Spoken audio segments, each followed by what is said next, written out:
सुस्वागतम पिला माने चतुर्थ श्रेणी गणित पीरियड को तुम मानक मु स्वागत जनाउची। आमे पूर्व क्लास रे स्थानीय मान अनुसार गुणन करि जानिथिले। आज आमे गुणनर किछि नियम विषय रे जानिबा। ताले ए गुणन टी को पिले लक्ष्य कर 9 गुणन 8 9 गुणन 8 9 गुणन 8 समान केते? हां 72।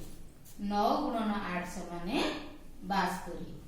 अच्छा पिला माने तुमको मु कहिथिली जे जहा को गुणन करा जाय ताहा हैला गुण्य, जहा द्वारा गुणन करा जाय ताहा हैला गुणक, आउ जहा हमर फल बाहरिला ताहा हैला हमर गुणफल। तुमे गुण्य को गुणक रे गुणिल गुणफल हैला 72। वर्तमान आमे कोन करिबा ना गुणक को गुण्य रे कोन करिबा गुणन करिबा, अर्थात 8 गुणन 9। 8 गुणन 9 समान केते? 72। ताले गुणफल मध्य हैला 72। ताले एठारे पिले तुमे कोन लक्ष्य कलो जे गुण्य को गुण करे गुणन कले जहा फल बाहरिला अर्थात जो 72 हैला आमे गुणक को गुण्य रे गुणन कले हमर गुणफल मध्य सेही 72 हैला। आउ गोटिए संख्या नबा 10 गुणन 8। 10 गुणन 8 समान पिले केते? 80।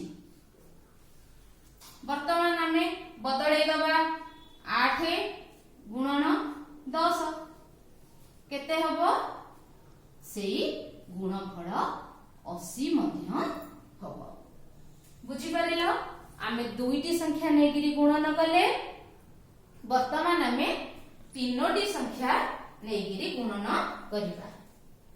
9 गुणन 8 गुणन 7। 9 गुणन 8 गुणन 7। ताले आमे जोड़िए संख्या नबा तृतीय संख्या रे गुणन करिबा।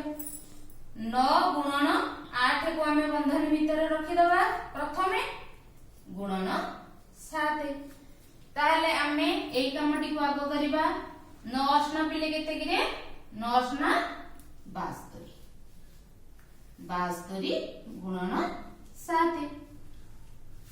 ताले केते हैला 72 गुणन 7 समान 7 दुगुणे 14, 4 रखिनेला 1, 7 7 49, 49 50 केते हैला 504। वर्तमान हमें आउ गोटे प्रणाली रे करिबा। माने एई संख्या दुईटी नेइथिले, वर्तमान एई संख्या दुईटी की नबा। 9 गुणन रखि दबा 8 गुणन 7। 8 गुणन 7 आगो आमे जोटा को बंधन भीतर रखिजे सेही गुणनटी को आगो करिबा। ताहले 9 गुणन 8 7 केते? 8 7 56 केते होला? 8 7 56। ताहले 56 को पुनी आमे 9 रे गुणिबा। गुणिले केते होला? 954।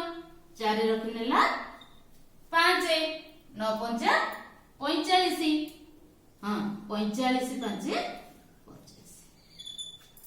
देखिलो रे पिले गुणफल समान हैला ना नहीं? आमे 9 को 8 रे गुणिले, द्वितीय थर आमे 7 रे गुणिले, गुणफल हैला हमर 504। 9 को रखी प्रथमे 8 गुणन 7 को गुणिले, तापरे 9 को गुणिले से गुणफल मध्य हैला 504। सेही परी तुमको मु दउची गुणन हैला 22 गुणन 3 गुणन 4। 22 गुणन 3 गुणन 4। 24 गुणन 2 गुणन 5। 24 गुणन 2 गुणन 5 तुमे ए गुणन 2टी करिबो करी तुमर श्रेणी शिक्षक बा तुमर गणित शिक्षक निकट को व्हाट्सएप माध्यम रे पठे। धन्यवाद पिले माने।